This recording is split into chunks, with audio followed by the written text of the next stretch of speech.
On a beaucoup d'opportunités, et évidemment l'intelligence artificielle est en train de transformer, révolutionner beaucoup de choses. Mais nous, Européens, nous sommes un peu distancés. Il faut être lucide. Les Chinois et les Américains investissent beaucoup plus. Et je pense que nous, Européens, avons un rôle particulier à jouer. Parce que nous avons les capacités, la possibilité de faire et d'inventer notre modèle. Le modèle chinois de l'intelligence artificielle est totalement maîtrisé par le gouvernement. Le modèle américain est poussé, développé par l'innovation totalement privée.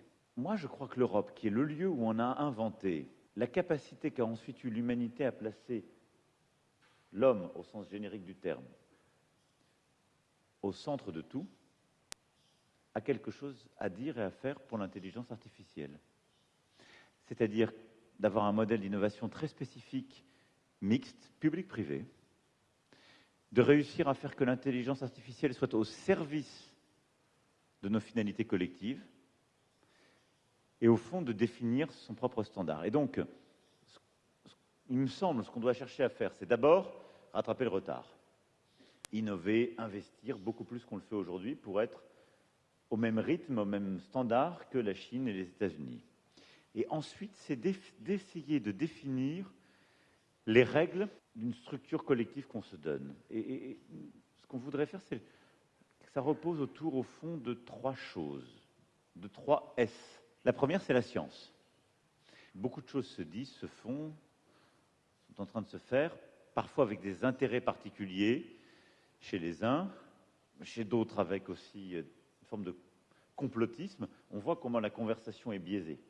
Je crois que si on veut réussir à faire de l'Europe, et donc de la Serbie et de la France, des grandes puissances de l'intelligence artificielle, il faut que le socle soit scientifique. Le deuxième élément, deuxième S, c'est standard.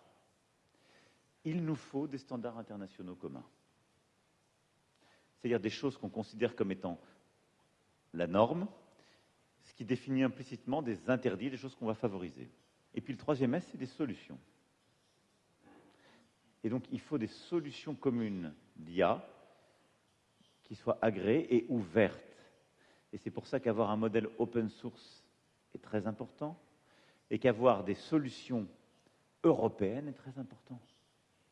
Parce que le principal risque qui est le nôtre, c'est d'être dépendant de solutions et ce faisant de standards non européens. Le jour où vous tombez dans ce système, vous pouvez avoir toutes les transformations du monde. Vous n'êtes plus totalement souverain. Nous croyons dans l'intelligence artificielle, mais nous pensons qu'il faut pour cela, en effet, que la discussion soit basée sur la science, qu'on définisse ensemble des standards et des solutions, et qu'elles soient pleinement européennes.